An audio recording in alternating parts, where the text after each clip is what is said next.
Hello my story lovers, एक बार फिर से स्वागत है आपका सुरु टीवी पर। आज एक नई कहानी के साथ सोनपुरा कस्बे के आखिरी छोर पर, जहां पक्की सड़क कच्चे रास्ते में बदल जाती थी, वहीं मिट्टी और टीन की चादरों से बना था एक छोटा सा घर। यह घर था देवदत्त कुम्हार का। सुबह की पहली किरण के साथ देवदत्त अपनी चाक के पास बैठ जाता, गीली मिट्टी को घुमाते हुए पर रोज नए बर्तन बनाता।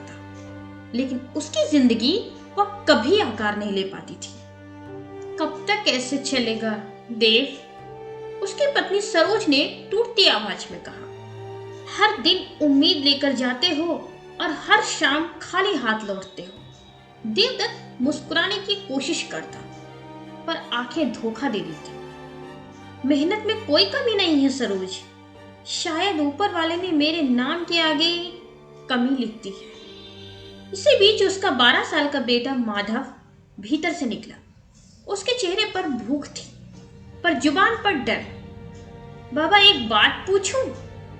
देवदत्त झुक गया। पूछ बेटा। हमारे घर में त्योहारों पर मिठाई क्यों नहीं बनती? और जब सामने वाले घर से घी की खुशबू आती है ना, तो मुझे बहुत रोना आता है। देवदत्त की उंगलियां कांप गई। सरोज ने मुंह मोड़ लिया। एक दिन आएगा माधव, देवदत्त बोला, जब हमारे घर की भी खुशबू पूरे कस्बे में फैलेगी। लेकिन वो खुद नहीं जानता था कि वो दिन सच में आएगा भी या नहीं। देवदत्त का धंधा था मिट्टी के बर्तन बनाना, पर कस्बे में अब मशीनों का जमाना था। प्लास्टिक और स्टील ने मिट्टी को पीछे छोड़ दिया था।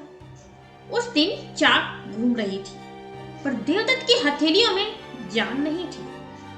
लगता है आज मिट्टी भी मुझसे रूठ गई, उसने खुद से कहा। तभी कस्बे का सेठ रघुनाथ आया। वह वही आदमी था जिसे दूसरों की मजबूरी में मजा आता था। अरे देवदत्त, आज बर्तन नहीं आंसू बना रहे क्या? लोग हंसने लगे। देवदत्त चुप रहा। कुछ लोग होते हैं, सेठ बोला, जिनकी बदकिस्मती दूसरों को भी डुबा देती है।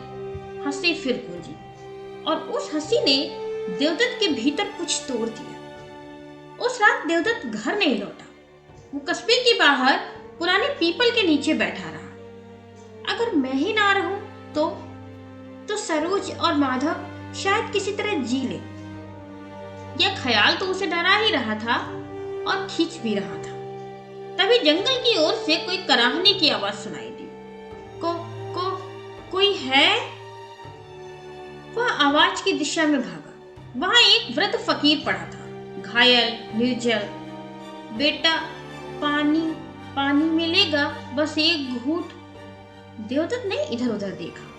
पास कहीं कुछ भी नहीं था। यहां से 3 कोस दूर एक सरोवर है, फकीर ने कहा, पर चेतावनी है, वह साधारण नहीं है बेटा।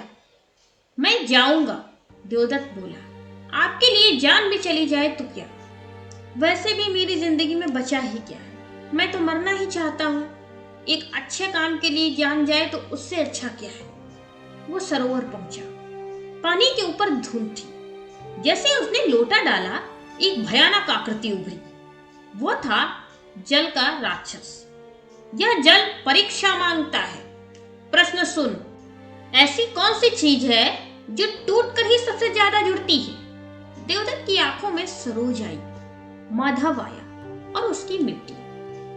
आंसू, वह बोला। आंसू टूटते हैं लेकिन दिलों को जोड़ देते हैं। धुंध शांत हो गई और उसने पानी लोटे में भर लिया और उसने जाकर वो पानी फकीर को पिलाया।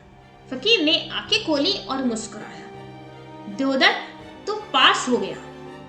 एक पल में फकीर तेज प्रकाश में बदल गया और उसके सामने था एक चमकता हुआ नीला पक्षी। इसे पाल, बेचना मत, यह तेरी परीक्षा है और वरदान भी।